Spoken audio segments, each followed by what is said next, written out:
Yo, what up, man? It's Vital Signs, one half of Notoriety here, MyFlowLife. What's going on? It's Sam John, one half of the management team behind Notoriety. Shout out to the digital. I grew up in the east side of Brockton, Massachusetts, aka City Champions, aka Shoe City. East side, Bedrock, what up?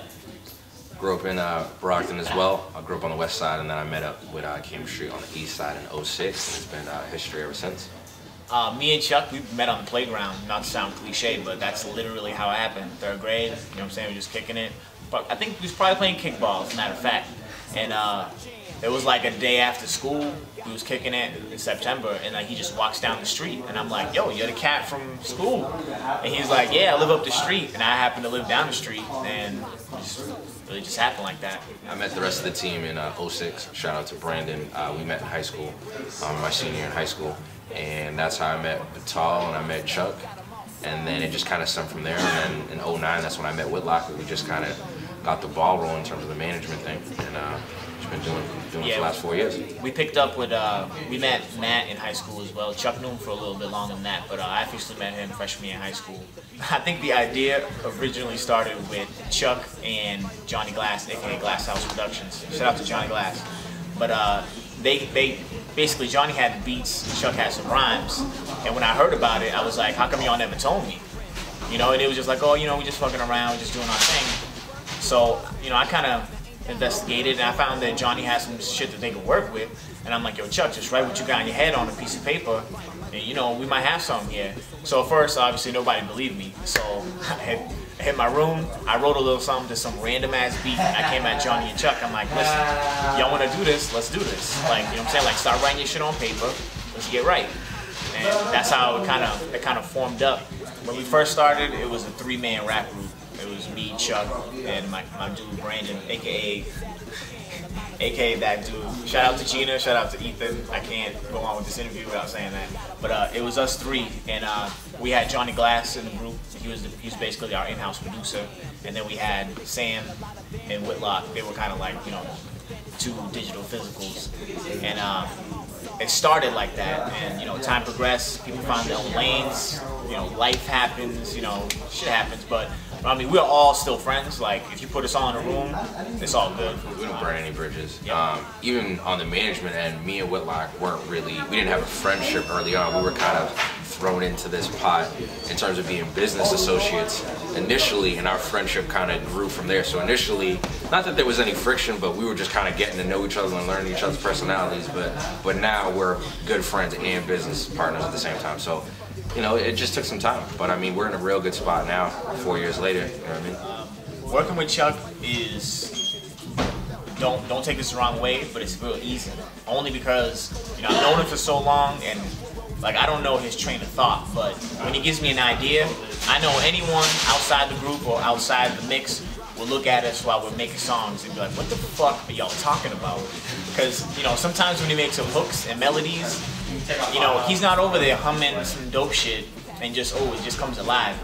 I mean, the initial words that he puts to these melodies is just like everyday stuff about my food, about my toothbrush, the hole in my sock. I gotta scuff my shoe today, so I gotta brush that shit out. And you know, he starts with these words, and he'll just be like da da da da da, and he'll say it to me. And you know, initially when we first started, I was like, oh, that's funny. You really gonna use those lyrics? Now it's like he'll come at me with the same thing, and I'm not reading it as what he's saying. I'm checking the melody out. I'm like, okay, because I already know he's gonna not use those words and just kind of, you know, find the right tone to put on it. But yeah, working with him is cool, man. It's cool. I'm blessed that I can say that I am working with him and not somebody that I can't just be like, yo, I fucking hate that shit and hurt feelings. Like, if you don't like something, he gonna tell me, and I respect that, and we keep it moving. There's no gildedness, there's no sugarcoat in the situation. It's just get it done. This joint's called Well. You might have seen it on YouTube, maybe not. AKA the Builder Beat. Yes. But we're gonna do a special version for y'all tonight, so we can go ahead and rock with it. Let me hear that clap. One time, let me hear that clap. One time. I follow the ladies, fellas, follow the ladies. Vital, Chuck, Notoriety. The beginning of a wave always starts from the bottom. I know the science, bottom, got logic under the mind of the engine that I'm revving while I stretch no reverend. Yes, I stay spinning, but a nigga stay winning. Flow harder than abortions. You can never sell me out of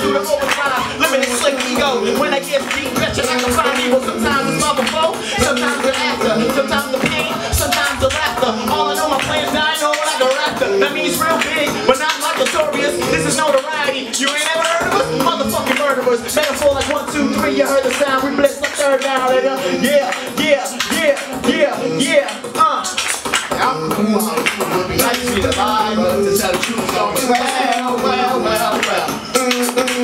To tell the truth is going well, well, well, well. To tell the truth is going well, well, well, well. To tell the truth is going well, well, well. When I rap, go from doctor to dentist, that's my life. Smoking the yellow, keep it crisp, white, cheesy, and fresh. With a grotesque message, fire up the smoke and provoke the inventive. I got recessive views for recess and girls like Spinelli. Grown up, kick the opportunity that look worth it. Like a Spanish career lady, like Lieutenant de Puerta. You can tell I'm very shit that I'm scared of. Ha! Now I'm sipping my shooting serum, put the herb in the air. Gin women in fresh air, smashing it every air. Adam and Leo, yeah, my new chance to win. That goes up, they see for me to rust. Personally, I think that a label, for me personally, I would more or less use a label as however it fits what we're trying to do here, because we don't need a label.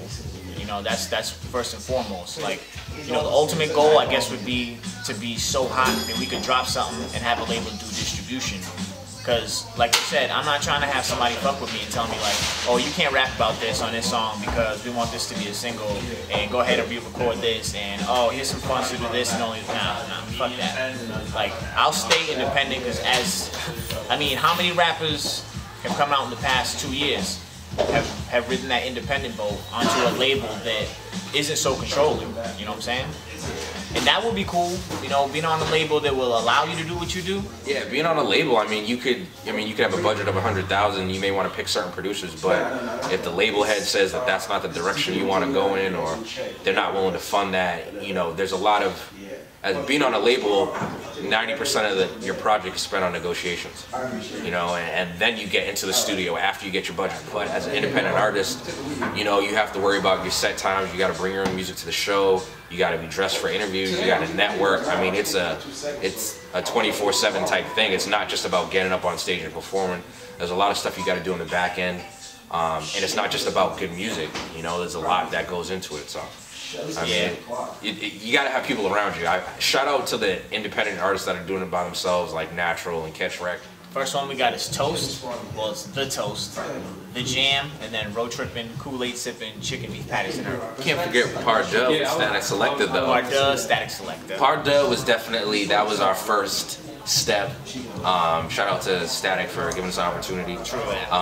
Yeah, Brockton definitely gave us that. That's when we were like, okay, we got something serious here. We weren't effing around anymore. Yeah. But CBP&H was a classic. The artwork for that was crazy. And when that opportunity came to work with Static, it was kind of, you know, it didn't gas us up, but it kind of made us see, like, you know, if he could see the potential, you know, that's all we was ever looking for. Like, I didn't need no cosign, I didn't need nobody to drop money on me. I just needed somebody who was doing it to be like, yo, keep pushing. And after that, you know, we got that email back, and Matt read it. It was just kind of like, it was surreal. Chicken Beef Patties and Herbs. It was me, Chuck, and a bunch of producers and whatever we liked. You know, it kind of felt like it got more personal for me and Chuck, because, you know, we were directly controlling what we wanted on the tape. It was his idea or my idea or both, and it was only really me and him, you know, in his room aka the studio, HQ, just doing it. And, you know, when that tape finally came out and everything came together, it was way more personal, you know? It was like, if anybody criticized my shit, I swear to God, you know what I'm saying? But MI6, the first one that's dropping, is actually, the intro tracks are well rested, and, you know, I'm real amped for y'all to hear it. Like, picture if Craig Daniel was into hip hop, and he just hopped into Aston and started driving around the city. This would probably be the song he'd be listening to, you know what I'm saying? And that's the lead single, well, MI6. Definitely let the first 30 seconds rock. That's what I'm gonna say. Like, you may be tempted to skip, but trust me, the anticipation will build. Let the first 30 seconds rock, and you're gonna be blown away. Yeah, we actually did it, for anybody who was paying attention to 88.9 last Thursday, we actually did that joint live. First time ever, right there in this studio. And so if you heard that, you heard a little something something. So little get ready taste. for that real shit. I'm excited for the single Well Well, 5-point turn, and believe it or not, those are the only tracks I'm aware of because they be keeping shit under wraps. Yeah, and Well Well is another track on there that if you come to a few shows, you might have heard. That actually started off in some like crowd participation shit. But it was like a little thing. Me and Chuck came up. He was like, "Yo, I'm gonna beatbox like this, but I got this clap. I want you to do to get the crowd going."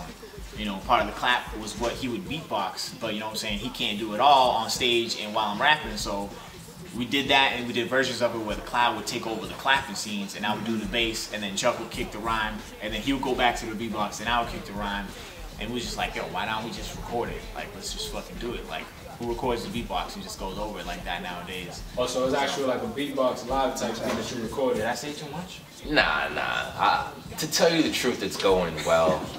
Like that's all I'm gonna say. To tell you the truth, it's going well. Yeah. Shout out to Lace for letting us do it there. That's the first time we did it live. But I mean, I don't know, man. Well rested, like that's really what it's about. Nothing else really matters aside from well rested.